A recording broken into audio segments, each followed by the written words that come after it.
We're going to deal with Tamil poetics in this class, but before that, let me give you an overview of the constituent elements of Indian poetics. We have already dealt with the Sanskrit poetics of this section. Means already തന്നെ നിങ്ങൾക്ക് ഞാൻ ക്ലാസ്സിൽ പറഞ്ഞു തന്നിട്ടുള്ള ആ ഒരു ടേംസും അതൊക്കെയെന്ന് പറയുന്നത്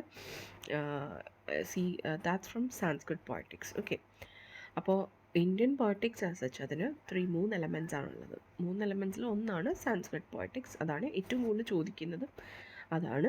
അതാണ് നമ്മൾ കഴിഞ്ഞ ക്ലാസ്സസിലൊക്കെ തന്നെ ആയിട്ട് ആ 6 സ്കൂൾസ് ഒക്കെ നമ്മൾ പഠിച്ചില്ലേ, അതാണ്. ഓക്കെ, ഇനി അപ്പോൾ അതിൻ്റെ ഒരു ഓവർവ്യൂ കൂടെ തന്നിട്ട് നമുക്ക് തമിഴ് പോയറ്റിക്സിലോട്ട് പോവാം. Okay, how are these 3 divided എന്ന് പറഞ്ഞിട്ടുള്ള രീതിക്ക്. ഓക്കെ, സോ സാൻസ്ക്രിറ്റ് പോയറ്റിക്സിൻ്റെ ഓവർവ്യൂവിൽ വരുന്നത് അല്ലെങ്കിൽ ഇൻട്രൊഡക്ഷനിൽ വരുന്ന ഇതൊക്കെയാണ്.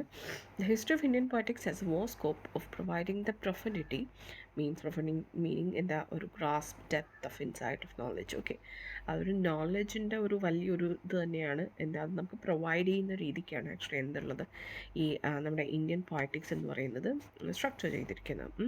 Now the most significant and widely known is the Sanskrit poetics. ഇപ്പോൾ പറഞ്ഞ പോലെ തന്നെ ഏറ്റവും ഇന്ത്യൻ പോയറ്റിക്സിൽ ഏറ്റവും ഫേമസ്ലി നോൺ ആയിട്ടുള്ള section is of course Sanskrit poetics. Now the origin of the Sanskrit poetics can be traced back to the origin of Vedas. Vedas എന്ന് പറയുന്ന ഇതിൽ നിന്നാണ് നമുക്കതിൻ്റെ ഒറിജിൻ ട്രേസ് ചെയ്ത് പോയി കഴിഞ്ഞാൽ നമ്മൾ വേദാസിലായിരിക്കും എത്തുന്നത്.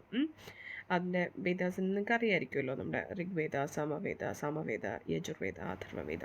ഓക്കെ, അപ്പോൾ ഇതിൽ നിന്നാണ് എന്ത് ഉണ്ടായത്, നമ്മുടെ ഈ സാൻസ്ക്രിറ്റ് പോയറ്റിക്സ് ആസ് സച്ച് ഉണ്ടായിട്ടുള്ളത്.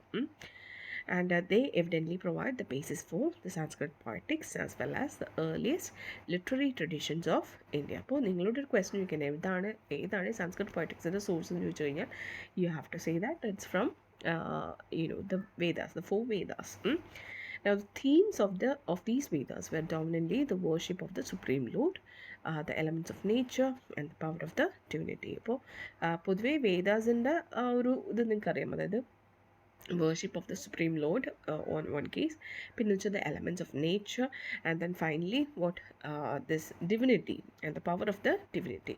ഇതാണ് വേദാസിൽ ഉൾക്കൊണ്ടിരിക്കുന്നത്. അപ്പോൾ അതുകൊണ്ട് തന്നെ ഈ എന്താ അതിൽ വരുന്ന തീംസ് എന്ന് പറയുന്നതും ഇത് തന്നെയാണ്. അപ്പോൾ ഇതിൽ നിന്ന് ഉൾക്കൊണ്ട് വന്നിട്ടുള്ള ഈ സാൻസ്ക്രിറ്റ് പോയറ്റിക്സിലും എന്തൊക്കെയാണ് ഇതിനെ ബേസ് ചെയ്തിട്ട് അല്ലെങ്കിൽ ഇതിനെക്കുറിച്ചുള്ള റൂൾസ് ആൻഡ് റെഗുലേഷൻസ് ആണ് കൊടുത്തിട്ടുള്ളത്. Now it is believed that a proper scientific and systematic study of Indian poetics should always begin with Sanskrit poetics. അപ്പോൾ നമ്മൾ ഇന്ത്യൻ പോയറ്റിക്സ് നമ്മൾ proper scientific and systematic study ആയിട്ട് നമ്മൾ ചെയ്ത് തുടങ്ങുകയാണെങ്കിൽ we should begin it with Sanskrit poetics. ആ Sanskrit poetics ആണ് എന്താ കാവ്യശാസ്ത്ര കാവ്യാലങ്കാര എന്ന് പറയുന്നത്. ഭാമഹയാണ് അങ്ങനെ പേരിട്ട് വിളിച്ചിട്ടുള്ളത്, കാവ്യാലങ്കാര ബൈ ഭാമഹ. ഓക്കെ, അത് അവിടെ നിന്ന് വേണം നമ്മൾ തുടങ്ങാവുന്നതാണ്. എന്ന് വെച്ചാൽ നമുക്കൊരു നല്ലൊരു ബേസിക് ആയിട്ടുള്ളൊരു ഫണ്ടമെൻ്റൽ ആയിട്ടുള്ള ഒരു ഐഡിയ കിട്ടും about Sanskrit poetics. Then Kavyashastra was formally known as Kavyalankara. നമ്മൾ പറഞ്ഞിട്ടുണ്ടായിരുന്നു, ക്ലാസ്സിൽ പറഞ്ഞതാണ്. കാരണം ആദ്യകാലത്ത് പോയട്രി എഴുതുമ്പോഴത്തേക്കും അല്ല അലങ്കാരങ്ങൾ യൂസ് ചെയ്യണമെന്നും ആ അലങ്കാരത്തിനെ കുറിച്ച് പഠിക്കുന്നതായതുകൊണ്ടാണ് അതിന് കാവ്യാലങ്കാര എന്ന് വിളിച്ചത്. പക്ഷെ പിന്നീട് വന്ന പോയറ്റിക്സിൽ എന്തുണ്ടായിരുന്നില്ല, അലങ്കാരങ്ങളില്ലാത്ത പോയട്രി ഉണ്ടായിരുന്നു. സോ ആസ് എ റിസൾട്ട് അവർ അതിനെ കാവ്യശാസ്ത്ര എന്ന് വിളിച്ചു തുടങ്ങി. The name Kavyashastra was given to this discourse by Bhoja. അപ്പോൾ ഈ കാവ്യശാസ്ത്ര എന്ന് പറയുന്ന പേര് കൊടുത്തത് ഭോജയാണ്. ഉദ്ഭട്ടാസ് കാവ്യാലങ്കാര സാരസം is another noteworthy text in the present discussion. ഇതുപോലെ നിങ്ങൾക്ക് ഈ ഇന്ത്യൻ സാൻസ്ക്രിറ്റ് പോയറ്റിക്സിനെ കുറിച്ച് കൂടുതൽ അറിയണമെന്നുണ്ടെങ്കിൽ നമുക്ക് വായിക്കാൻ പറ്റിയ ഒരു ടെക്സ്റ്റാണ് കാവ്യാലങ്കാര സാരസം ബൈ ഉദ്ഭട്ട. പിന്നെ വന്നതാണ് ദണ്ഡിൻ്റെ കാവ്യ ദർശനം. നിങ്ങൾ ഈ പേരൊക്കെ തന്നെ നമ്മൾ അവിടെയായിട്ട് നമ്മൾ ഡിസ്കസ് ചെയ്ത് കഴിഞ്ഞതാണ്. അപ്പോൾ ഇവരുടെ ഇത്രയും ടെക്സ്റ്റ്, ഓക്കെ, ഇത് പേര് തന്നെ പഠിച്ചു വെച്ചേക്കുക. സോ ദാറ്റ് ഇവർ ചിലപ്പോൾ 1 മാർക്കിനൊക്കെ ചിലപ്പോൾ ചോദിച്ചു തന്നിരിക്കും. So you get to know it. Okay, now later came Dandan's Kavya Darsha, which talked about the knowledge of meters which can be used as rafts to cross over the deep ocean of Kavya. അതായത് ആ കാവ്യം എന്ന് പറയുന്ന ഒരു വലിയൊരു ഓഷനാണ്. അത് എന്താ നീന്തി കിടക്കണം എന്നുണ്ടെങ്കിൽ എന്ത് വേണം, ഈ നോളജ് ഓഫ് മീറ്റേഴ്സ് അറിഞ്ഞിരിക്കണം എന്നാണ്. അപ്പം അതിനെ സഹായിക്കുന്ന ബുക്കായിരുന്നു എന്താ Kavya ദർശ. Then it gives rhythmic structure to the poetry, which makes it different from simple and plain prose. സാധാരണ ഒരു സിമ്പിൾ പ്ലെയിൻ പ്രോസിനെക്കാട്ടിലും അതിനെ ഭംഗി ഉണ്ടാക്കുന്നതും അതിനെ ഡിഫറെൻ്റ് ആക്കുന്നതും അതിൻ്റെ സ്ട്രക്ചർ ഓഫ് പോയട്രിയാണ്. അപ്പോൾ അതിനെക്കുറിച്ച് പറയുന്നതാണ് എന്താ അല്ലെങ്കിൽ കാവ്യദർശ എന്നതിൽ പറയുന്നത് ഈ പറയുന്ന metres and rhythm ഇതൊക്കെയാണല്ലോ.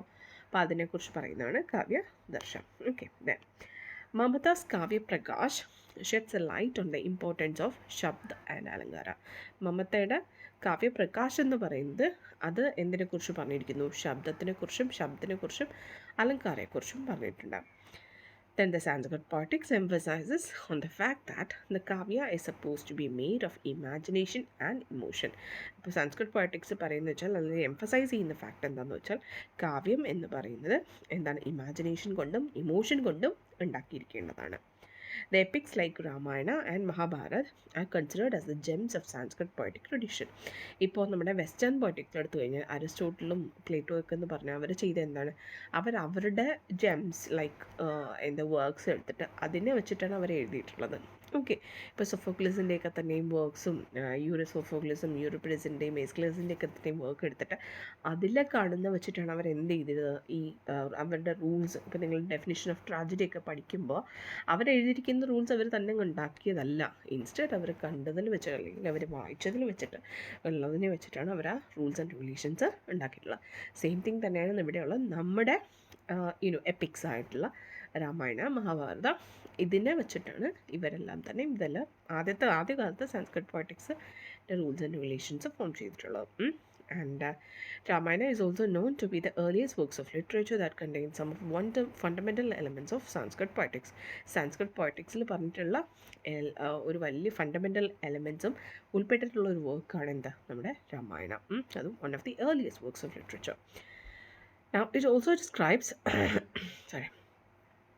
It also describes the origin of the classical Sanskrit sloka. അതിനുള്ളിൽ എന്താ ഈ origin of the classical Sanskrit ശ്ലോകങ്ങൾ എന്ന് നമ്മൾ പറഞ്ഞാൽ വേഴ്സ് സ്ട്രക്ചേഴ്സ്. ഓക്കെ, അതിനെക്കുറിച്ചും അല്ലെങ്കിൽ അതിൻ്റെ ഒറിജിനെക്കുറിച്ചും പറയുന്നുണ്ട്. One of the noteworthy works that provides an authentic account of the origin of Sanskrit poetics is രാജശേഖരാസ് കാവ്യമീമാംസ. ഇത് നമ്മൾ പഠിച്ചതാണ്. കാവ്യമീമാംസ എന്നുള്ളത് നമ്മൾ പഠിച്ചതാണ് രാജശേഖരൻ്റെ. അപ്പോൾ ഇതിനുള്ളിൽ എന്താ ഏറ്റവും one of the notable works ആണ് ഈ കാവ്യമീമാംസ എന്ന് പറയുന്നത്. സംസ്കൃത് പോയറ്റിക്സിനെ കുറിച്ച് അതിൻ്റെ ഒറിജിനെ കുറിച്ച് പറയുന്നുണ്ട്. Now, as per the description given by Rajashekhara, Kavyamimamsa was presented to Lord Brahma and other 64 disciples by Shiva. അപ്പം രാജശേഖരൻ്റെ ഇത് പ്രകാരം ഈ കാവ്യമീമാംസ എന്ന് പറയുന്നത് എന്താ ലോർഡ് ബ്രഹ്മ ശിവൻ്റെ ഡിസൈപ്പിൾസിന് ശിഷ്യന്മാർക്ക് 64 ലോർഡ് ബ്രഹ്മയ്ക്കും അദ്ദേഹത്തിൻ്റെ ശിവൻ്റെ 64 ശിഷ്യന്മാർക്കും ഓക്കെ അവർക്ക് ശിവൻ പ്രൊവൈഡ് ചെയ്ത എന്താണ്? One second, let me read it once more. As per the description given by Rajashekhara, Kavyamimamsa was presented to Lord Brahma and other 64 disciples. Yeah, it's the same. Okay, Lord Brahmaക്കും 64 disciplesനും Shivan present ചെയ്യുന്നതാണ് എന്ത് ഈ കാവ്യമീമാംസ എന്ന് പറയുന്നത്, അല്ലെങ്കിൽ ആ description അതിനകത്ത് പ്രൊവൈഡ് ചെയ്തിരിക്കുന്നത്. Okay, in the treatise on drama, the widely known Natyashastra, the definite information about poetics can be seen. Natyashastra provides many poetic concepts like rasa, alankara, dhwani, etc. നമുക്കറിയാം ഭരതൻ എഴുതിയ നാട്യശാസ്ത്രം. അപ്പോൾ ആദ്യമായിട്ട് രസ എന്ന് പറയുന്ന കോൺസെപ്റ്റ് നമ്മൾ കാണുന്നത് ഇതിലാണ്, ഭരതൻ്റെ ഈ നാട്യശാസ്ത്രത്തിലാണ്. The Sanskrit poetics evolved when the works and contributions of Bhamaha, Jagannatha and Dandan. പിന്നെ നമുക്ക് അറിയേണ്ടതായിട്ടുള്ള 3 പേരുകൾ. ദണ്ഡൻ നമ്മൾ ഓൾറെഡി പറഞ്ഞു, ഭാമഹ നമ്മൾ പറഞ്ഞിട്ടുണ്ട്. നെക്സ്റ്റ് ഒരു നെയിമാണ് ജഗന്നാഥ. ഓക്കെ, ഇതാണ് നമ്മുടെ സാൻസ്ക്രിറ്റ് പോയറ്റിക്സിൻ്റെ ഒരു ഓവർവ്യൂ. അപ്പോൾ ഈ പേരുകൾ, ഈ വർക്ക്സ് അതെല്ലാം തന്നെ നിങ്ങൾ പഠിച്ചു വെച്ചിരിക്കുന്നതാണ്. Next one, Tamil poetics, or what we call Tolkapi. It is a known fact that India is an ocean of different languages, cultures and literary traditions. ഒത്തിരി കൾച്ചറൽ ട്രഡീഷൻസ്, ലിറ്റററി ട്രഡീഷൻസ് ഉള്ള ഒരു നാടാണ്, ലാംഗ്വേജസും ഒക്കെ ഉള്ള ഒരു നാടാണ് അത് നമ്മുടെ India. In spite of the vast gap amongst various cultures owing to the geographical distance and the variance of languages. The splendid literary traditions of this variety create a large body of literature. അപ്പോൾ ഈ ഇത്രയധികം ഹിരിയസ് ആയിട്ടുള്ള means there is a vast gap among these various cultures. അത് എന്തുകൊണ്ടൊക്കെയാണ്? Geographical distance കൊണ്ടാകാം, then variance of languages കൊണ്ടാവാം, പിന്നെ പല രീതിയിലുള്ള ലിറ്റററി ട്രഡീഷൻസ് കൊണ്ടാവാം. അപ്പോൾ അതുകൊണ്ട് തന്നെ ഇതിൽ ഓരോരുത്തരും എന്തുണ്ട്? വെറൈറ്റി ആയിട്ടുള്ള ഒത്തിരി വലിയ large body of literature available ആണ്. അതിൽ the earliest The earliest references to the Tamil rulers like the Cheras, the Pandyas and the Cholas can be found in the Indian epics. നമ്മുടെ പൊന്നിയിൻ സെൽവനിൽ പറയുന്ന എന്താ കിങ്ഡംസിൻ്റെ ഒക്കെ പേര് നിങ്ങൾക്ക് ഓർമ്മ ഉണ്ടാവുമായിരിക്കും അല്ലേ? അപ്പോൾ ഇതിൽ ആ ബോഡി ഓഫ് ലിറ്ററേച്ചറിൽ നമ്മൾ ഏറ്റവും കൂടുതൽ അവരെക്കുറിച്ചുള്ള റെഫറൻസസ് നമ്മൾ ആദ്യമായിട്ട് കാണുന്നത് ഈ പറയുന്ന ഈ തമിഴ് പോയറ്റിക്സിൻ്റെ ലിറ്ററേച്ചറിലാണ്. അതായത് ചേരാസ്, പാണ്ഡ്യാസ്, ചോലാസ് എന്നൊക്കെ പറഞ്ഞുള്ള പേരുകൾ നമ്മൾ ആദ്യമായിട്ട് കാണുന്നത് അല്ലെങ്കിൽ അറിയുന്നത് ഏത് റെഫറൻസിലൂടെയാണ്? ഈ പറയുന്ന തമിഴ് പോയറ്റിക്സിലൂടെയാണ്. അതായത് സംഘം ലിറ്ററേച്ചറിലൂടെ. സംഘം സി വെച്ചാണ് കൊടുത്തിട്ടുണ്ടെങ്കിൽ അത് അങ്ങനെ എഴുതുന്നതാണ് സംഘം. ഇറ്റ് ഈസ് SANGAM എന്നുള്ളതിൻ്റെ ആ പണ്ടത്തെ രീതിക്ക് എഴുതിയിരിക്കുന്നതാണ് സംഘം. Marks the beginning of a great literary tradition in India. It is important to note here that the Tamil poetic tradition is based on the pillars of the writing of Sangam period. അപ്പോൾ Tamil poetics എന്ന് പറഞ്ഞാൽ base ചെയ്തിരിക്കുന്നത് സംഘം പീരീഡിൻ്റെ ട്രഡീഷൻസിനെ വെച്ചിട്ടാണ്. The poems of Sangam literature talks about the origin of Dravidian literary tradition. അപ്പം ഈ സംഘം literature അല്ലെങ്കിൽ അതിൽ വന്നിട്ടുള്ള പോംസിലൂടെയാണ് നമ്മൾ എന്താ it talks about the origin of Dravidian literary tradition. മറ്റത് ആര്യൻ ലിറ്റററി ട്രഡീഷനാണ് കുറച്ചുകൂടെ വരിക, വേറെ ഇത് ദ്രവീഡിയൻ ലിറ്റററി ട്രഡീഷനാണ്. It is a popular belief that there are 3 types of Sankams which were established by the Pandya kings. 3 എന്താ സംഘം പീരീഡ്സ് സംഘംസ് ഉണ്ടെന്നാണ് അത് എസ്റ്റാബ്ലിഷ് ചെയ്തിരിക്കുന്നവരാണ് പാണ്ഡ്യ കിങ്സ് ആണ് എസ്റ്റാബ്ലിഷ് ചെയ്തിട്ടുള്ളത്. അല്ല earliest non Tamil poetry is known as the സംഘം poetry. അത് ഏറ്റവും ആദ്യത്തെ തന്നെയാണ് നമ്മൾ എന്തെന്ന് വിളിക്കുന്നത്? സംഘം പോയട്രി എന്ന് വിളിക്കുന്നത്. It was named after the assembly or സംഘം ഓഫ് പോയറ്റ്സ്. അതൊരു ഗ്രൂപ്പ് ഓഫ് പോയറ്റ്സ് ഒരുമിച്ച് വന്ന് എഴുതിയതിൻ്റെ ആ ഒരു ഇതായിട്ടാണ് കൊടുക്കുക. അപ്പോൾ അത് ദ ഫസ്റ്റ് സംഘം ലാസ്റ്റഡ് ഫോർ അബൌട്ട് 4440 years. എത്ര കാലം നൽകിയത്? ഒരു വലിയ കാലഘട്ടമാണിത്. It was in the now submerged South Madurai. ഇന്നത്തെ സൗത്തിലുള്ള മധുരൈ ആ പോർഷനിലാണ് ശരിക്കും പറഞ്ഞാൽ അന്നകാലത്ത് ഈ ഒരു ഗ്രൂപ്പ് ഓഫ് പോയറ്റ്സ് കൂടിച്ചേർന്നത്. എന്താ ഇത്രയും എന്താ മീൻസ് അതായത് ഇറ്റ്സ് നോട്ട് ഇവരെല്ലാം ഒരുമിച്ച് എപ്പോഴും ഇരിക്കുക എന്നല്ല ഉദ്ദേശിച്ചത്. മീൻസ് ഈ പോയറ്റ്സും അവരൊക്കെ എന്താ ചെയ്യുക? ഈ പറഞ്ഞ പാട്ടിൽ സൗത്ത് മധുരയുടെ ആ ഒരു ചെറിയൊരു പാട്ടിൽ അവിടെയാണ് അവരുടെ ഈ ഒരു പോയട്രി എന്ന് അല്ലെങ്കിൽ എന്താ പറയുക ഒരു ടാലൻറ്റ് ഡെവലപ്പ് ചെയ്യാനായിട്ടും അല്ലെങ്കിൽ എന്താ അതിന് റെക്കഗ്നീഷൻ കിട്ടാൻ വേണ്ടിയിട്ടും അവർ വന്നിരുന്നത് ഈ പാട്ടിലാണ് എന്നർത്ഥം. A popular belief suggests that Lord Shiva and other gods as well as sages were its members. Okay, അന്നത്തെ ബിലീഫ് എന്ന് പറഞ്ഞാൽ എന്താണ്? ദൈവങ്ങൾ സഹിതം എന്താണ് ദൈവങ്ങളും മഹർഷിമാരും ഒക്കെ തന്നെ ഇതിൻ്റെ പാർട്ടായിട്ടുണ്ട് എന്നാണ്. നമ്മുടെ ഇപ്പോൾ പണ്ടത്തെ നമ്മുടെ ഇപ്പോൾ മഹാഭാരതം, രാമായണം എന്നൊക്കെ പറയുന്നത് അതെല്ലാം തന്നെ എഴുതിയിരിക്കുന്നത് ഈതർ സേജസ് ഓർ ഇപ്പം എന്താ നമ്മുടെ ഗണപതി എഴുതിയത്, വാൽമീകി എഴുതിയത് എന്നൊക്കെ പറയുമ്പോൾ these are either mythical figures or historical figures ഇങ്ങനെയൊക്കെ നമുക്ക് പറയാൻ പറ്റുന്ന തരത്തിലുള്ള ഫിഗേഴ്സാണ് അല്ലേ. അപ്പോൾ അവർ പോലും ഇതിൻ്റെ ഭാഗമായിട്ടുണ്ട് എന്നായിരുന്നു ഇവരുടെ വിശ്വാസം, അല്ലെങ്കിൽ മേ ബി ആയിരിക്കാം, who knows. Now, the second Sangham had its establishment in Kapatapuram. I don't know if that is how it's pronounced. Anyway, Kapatapuram. Okay, അങ്ങനെ വിളിച്ചാൽ മതി. Okay, anyway, പഠിച്ചു വയ്ക്കുക എന്തായാലും. It lasted for about 3700 years. മറ്റേതിനേക്കാളും കുറച്ചുകൂടെ കുറഞ്ഞു.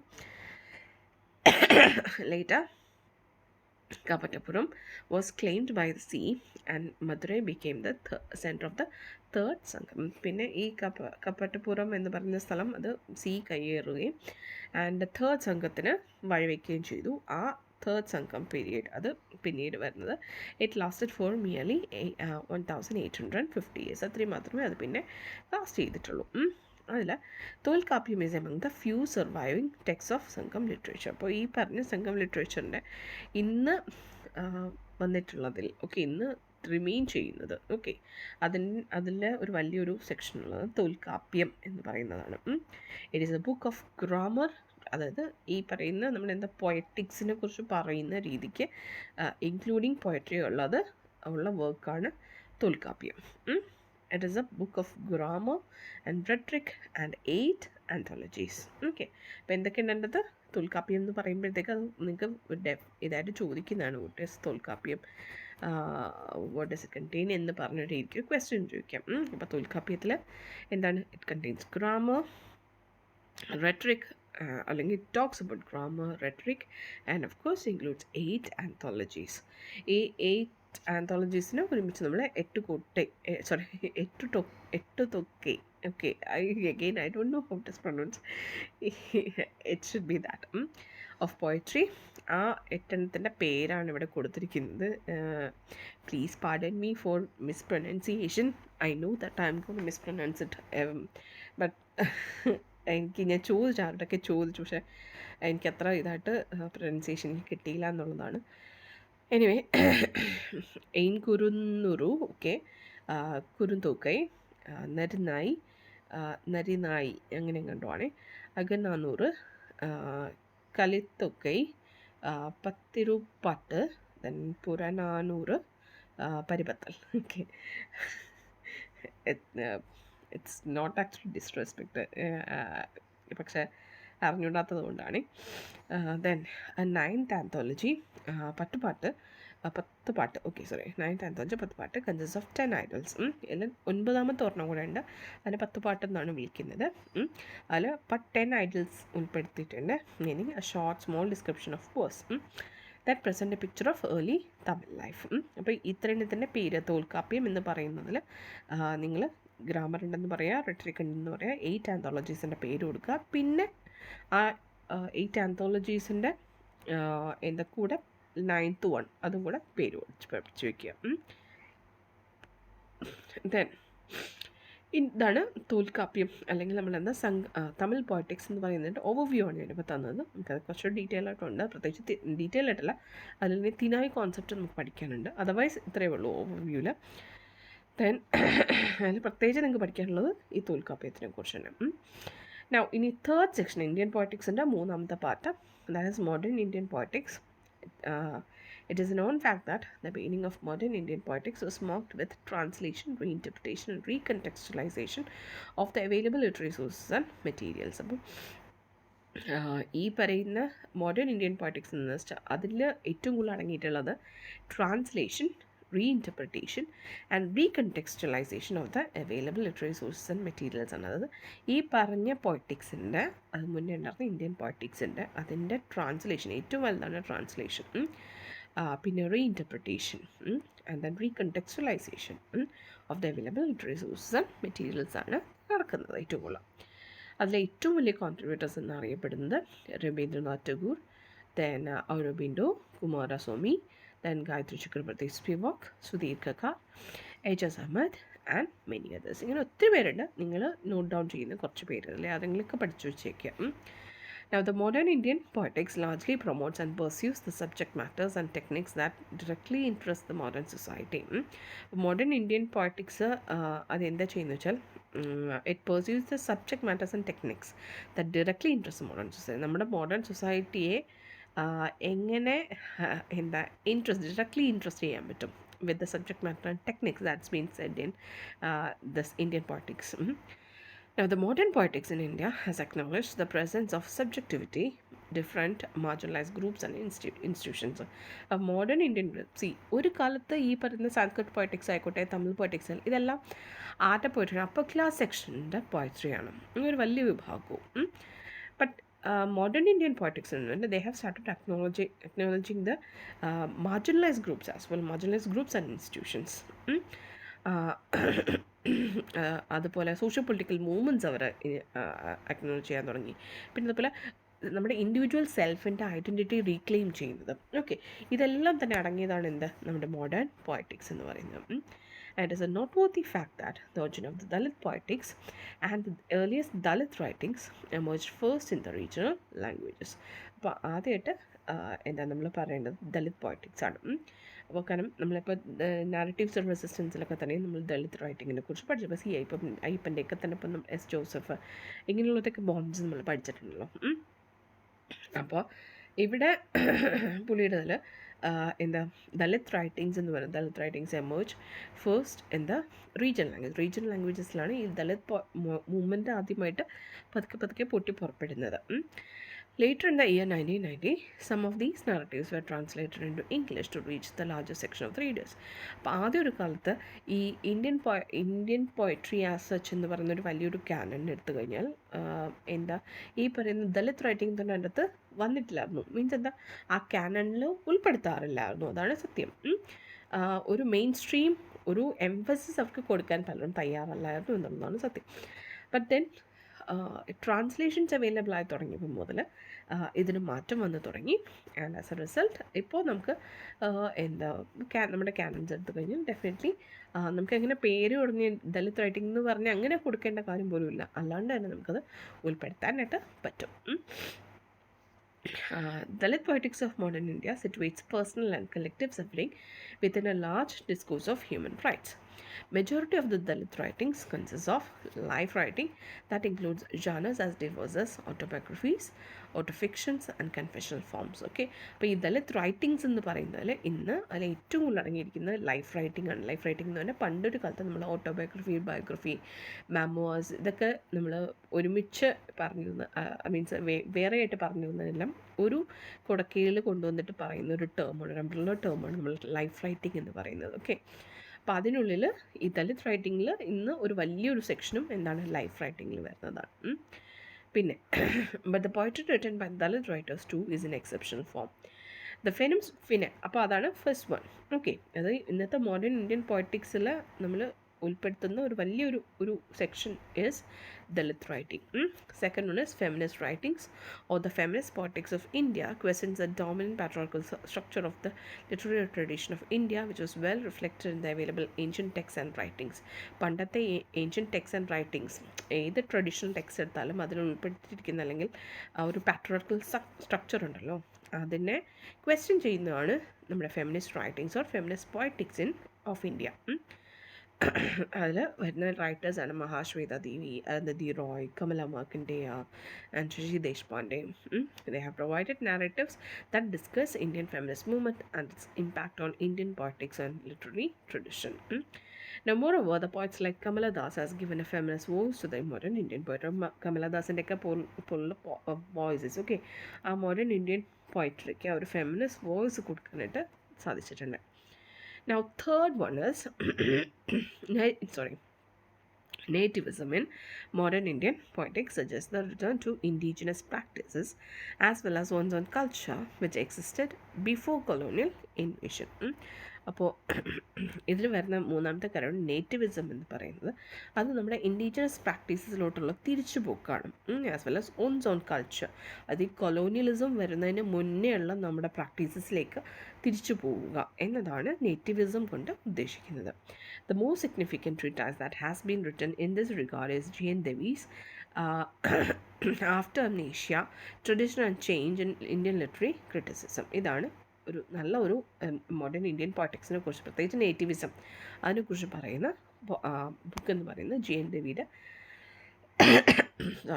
After amnesia tradition എന്ന് പഠിച്ചു വയ്ക്കുക ആ പേര്.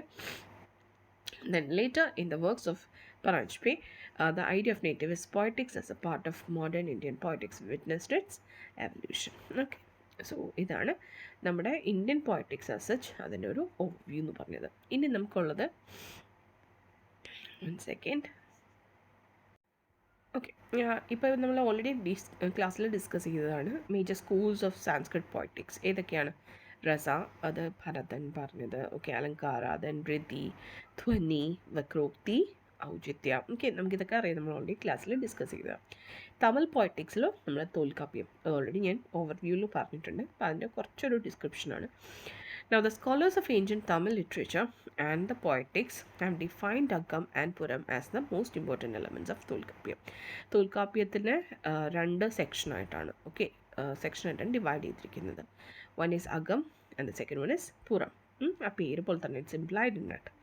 The akam symbolises the inner truth of human life. അകം എന്ന് പറയുന്നത് എന്താണ്? ഹ്യൂമൻ ലൈഫിൻ്റെ ഇന്നർ ട്രൂത്തിനെ കുറിച്ച് അതിനെ സിംബലൈസ് ചെയ്യുന്നതാണ് അകം എന്ന് പറയുന്നത്. And Akam describes an ideal of a perfect human being. അത് ഒരു നമ്മുടെ ഇന്നർ ട്രൂത്തിൻ്റെ അത് വെച്ചിട്ട് ഒരു പെർഫെക്റ്റ് ഹ്യൂമൻ ബീയിങ്ങിനെ കാണിക്കുന്നതാണ് എന്ത് അകം എന്ന് പറയുന്നത്. ബട്ട് അകം in poetry represents the autobiography of the individual from the fundamental universal point of view. അത് അകം എന്ന് പറയുന്നത് ഒരു ഇൻഡിവിജ്വലിൻ്റെ ഓട്ടോബയോഗ്രഫി കണക്കാണ്. അയാളുടെ മനസ്സിലുള്ള കാര്യങ്ങൾ നമുക്ക് മുന്നിൽ തുറന്നു വയ്ക്കുന്നതാണ് എന്ത് അതാ പറഞ്ഞ ഇന്നർ ട്രൂത്ത്. അതിനെ എക്സ്പോസ് ചെയ്യുന്ന രീതിക്ക് എഴുതിയിരിക്കുന്നതാണ് അകം. Whereas Puram deals with the various aspects of war and the phenomenal victory of human life. നമ്മുടെ എക്സ്റ്റേണൽ ലൈഫിൻ്റെ ദിവസം പ്രതിയുള്ള ഓരോ റൂട്ട്സും ട്രിവിയാലിറ്റീസും, okay, that constitutes what we say here as Puram. Paripatta, the 18th collection contains poems of both these types.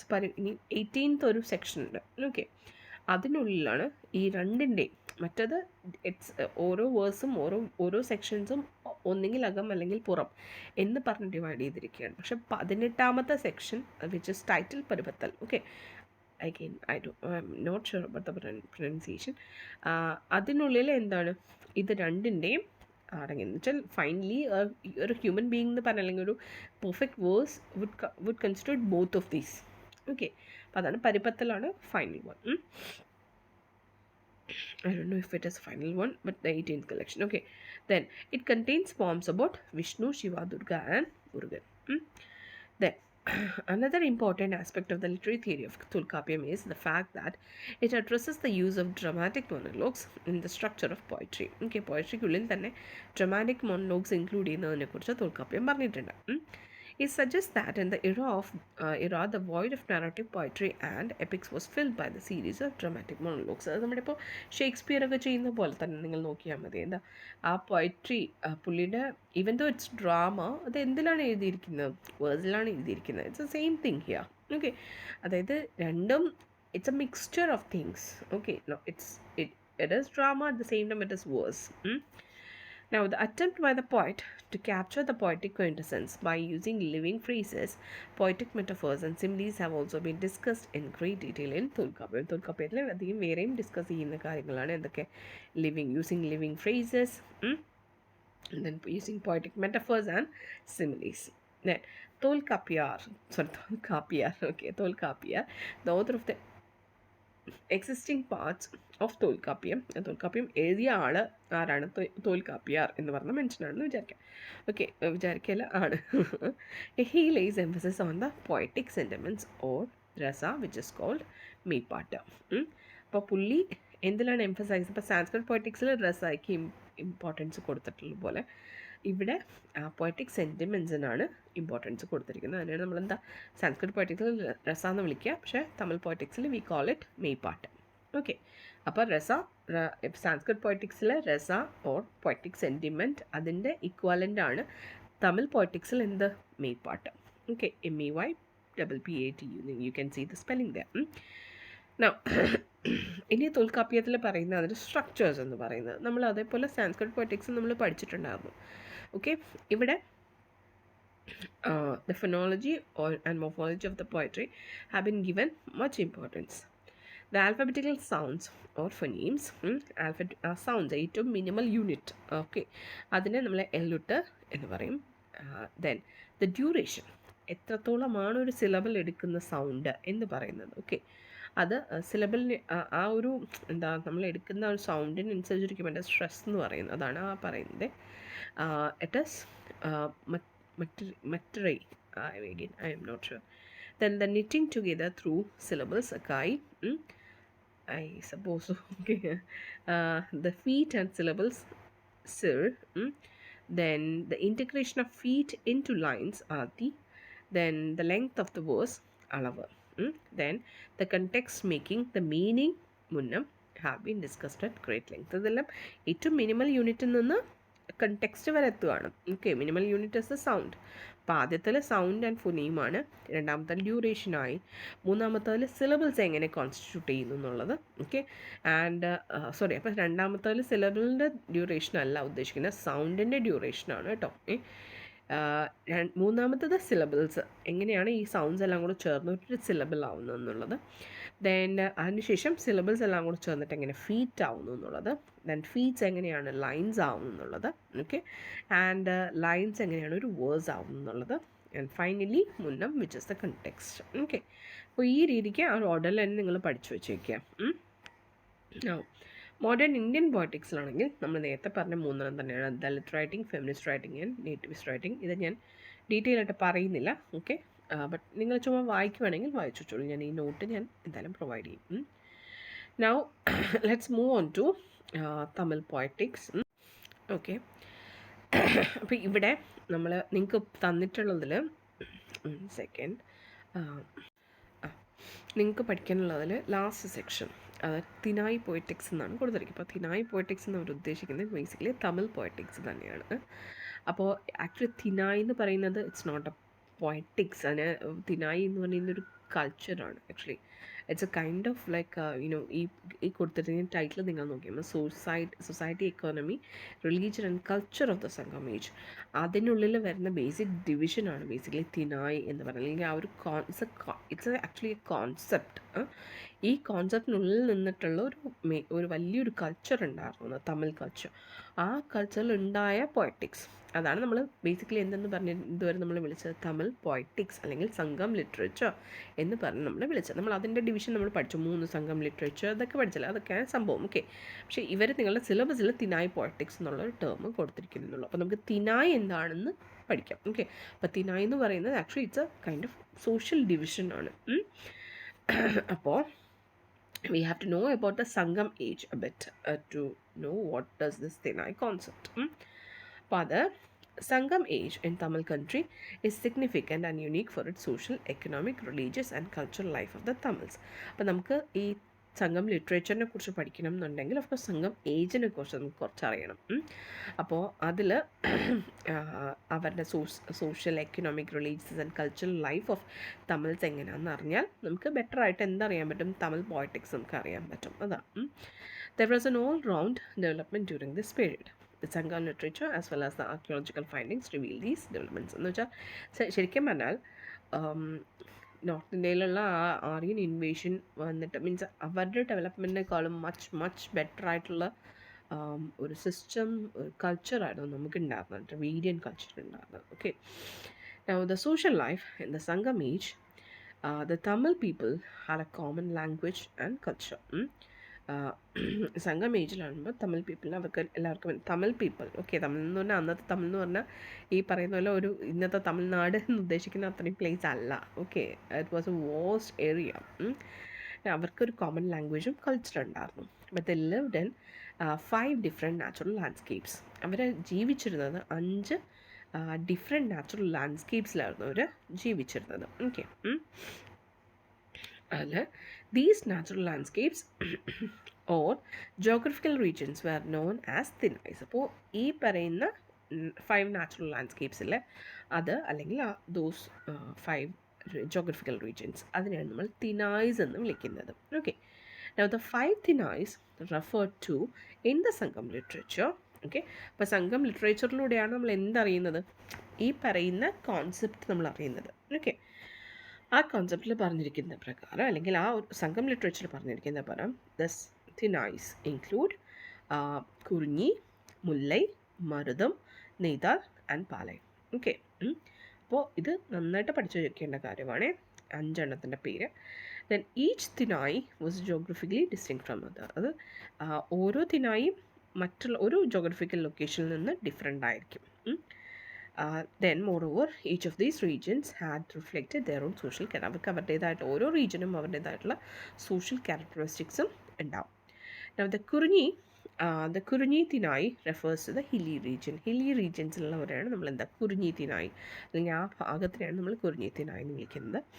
The people in this region were called Vettuvar and Kuravar. Okay, ഇവരെയുള്ളവരെ നമ്മൾ വെട്ടുവർ കുറവർ എന്ന് വിളിക്കുന്നത്. And hunting was their primary occupation.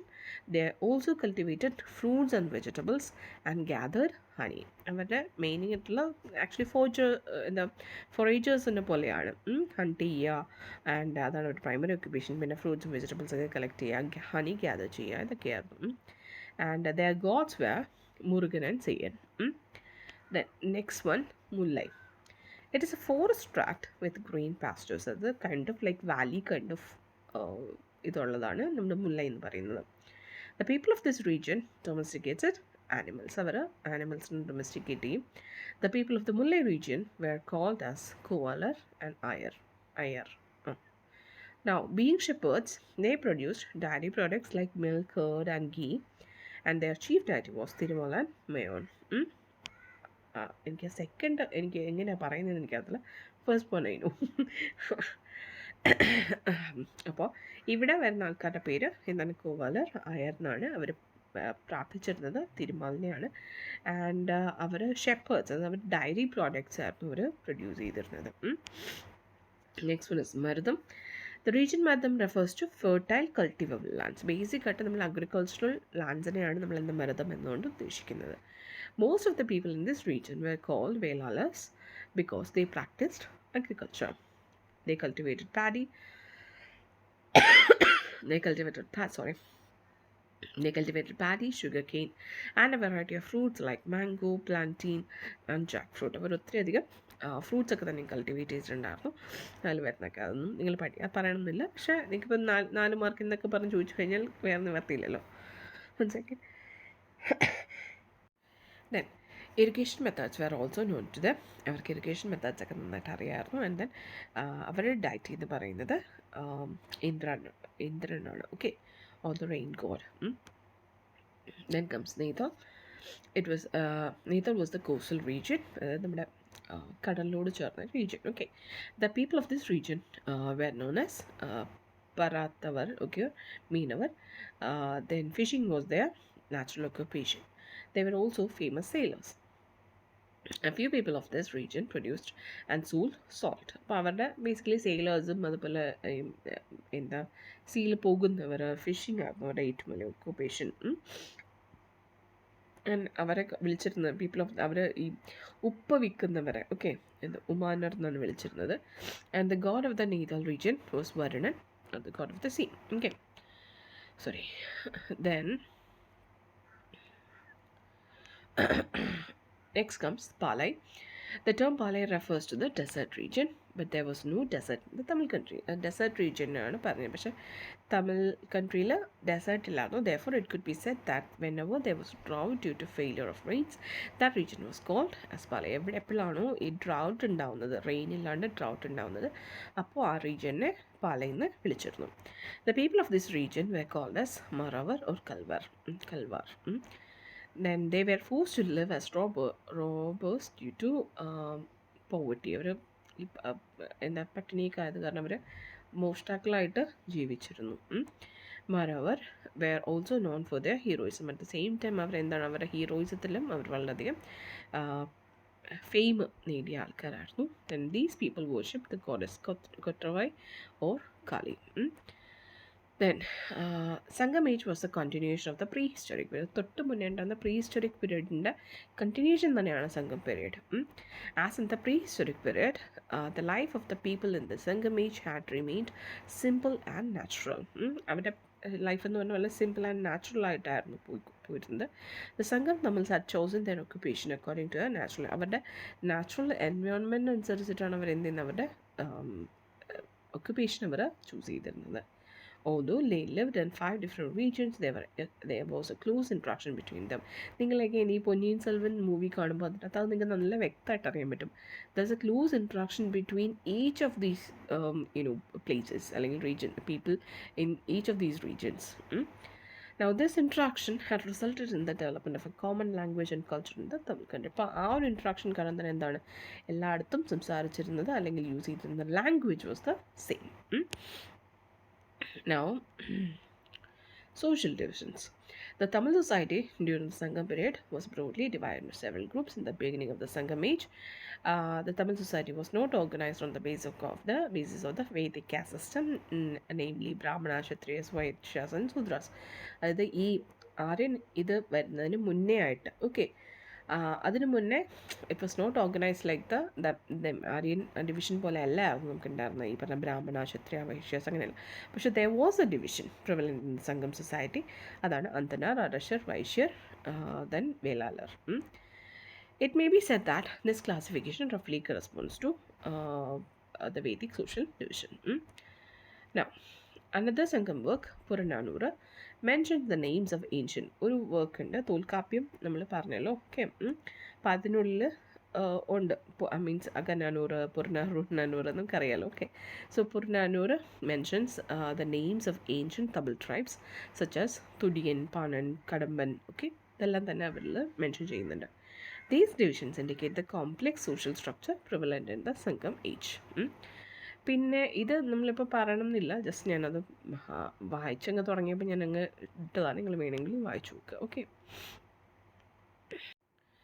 now education and literature during the Sangam period. Education was common for all men and women, rich and poor, and for different communities. See, ഇതാണ് south ഇന്ത്യയും north ഇന്ത്യയും ഇന്നും divide ചെയ്യുന്നൊരു വലിയൊരു സംഭവം. ഇതാണ് എന്ത്, അത് അന്നത്തെ കാലത്ത് പോലെ even during that age. Okay, എന്താണ് education was kind of seen as a compulsory thing. Whereas നോർത്തിലാണെങ്കിൽ ഒത്തിരി അധികം ഡിവിഷനോട് കൂടിയാണ്. അതായത് ഭയങ്കര അങ്ങേറ്റത്തിരിക്കുന്നവർക്കാണ് എഡ്യൂക്കേഷൻ ഉണ്ടാകുന്നത്, താഴോട്ടുള്ളവർക്ക് എഡ്യൂക്കേഷൻ എന്ന് പറയുന്നത് എന്താ അവരെ പ്രൊഫ്യൂട്ട് ചെയ്തിരുന്ന ഒരു കാര്യമായിരുന്നു. പക്ഷേ ഇവിടെ അങ്ങനെയല്ല. മെൻ ആയാലും വുമൺ ആയാലും റിച്ച് ആയാലും പുവർ ആയാലും എല്ലാവർക്കും എന്താണ് education was there for them. Parents attached importance to education of the children. Parents അവരുടെ കുട്ടികൾക്ക് എന്താ എഡ്യൂക്കേഷൻ എന്ന് പറഞ്ഞാൽ വളരെ ഇമ്പോർട്ടൻ്റ് ആയിട്ട് തന്നെ കൊടുത്തിട്ടുള്ള കാര്യമാണ്.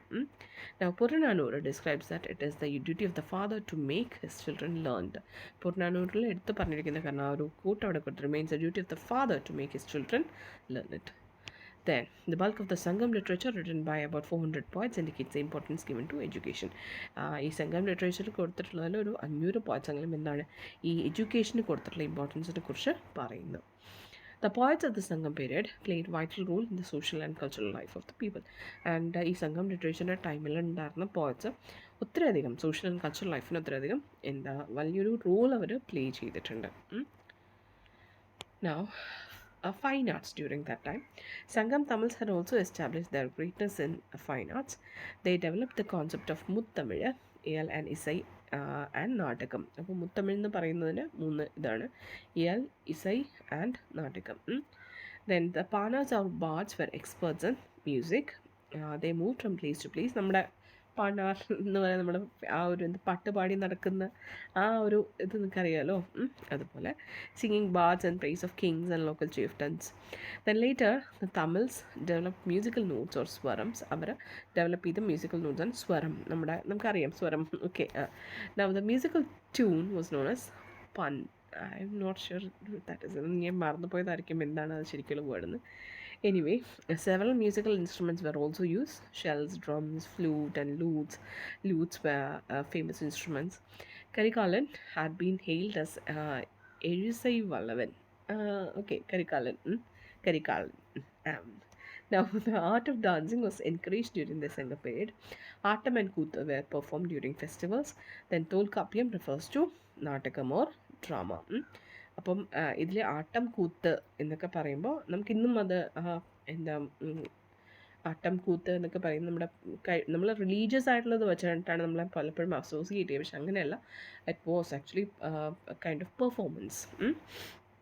അതുപോലെ തോൽക്കാപ്യത്തിൽ ഒരു വലിയ വിഭാഗം നാടകത്തിനെ കുറിച്ച് പറയുന്നുണ്ട്. Now, the art of painting was also known to the Sangam Tamil. Not just the painting, actually, architecture, then engravements, ഇതൊക്കെ തന്നെ ഒത്തിരി അധികം ഉണ്ടായിരുന്ന ഒരു ഇതാണ് നമ്മുടെ സംഘം ലിറ്ററേച്ചറിൻ്റെ time. Then they celebrated several festivals.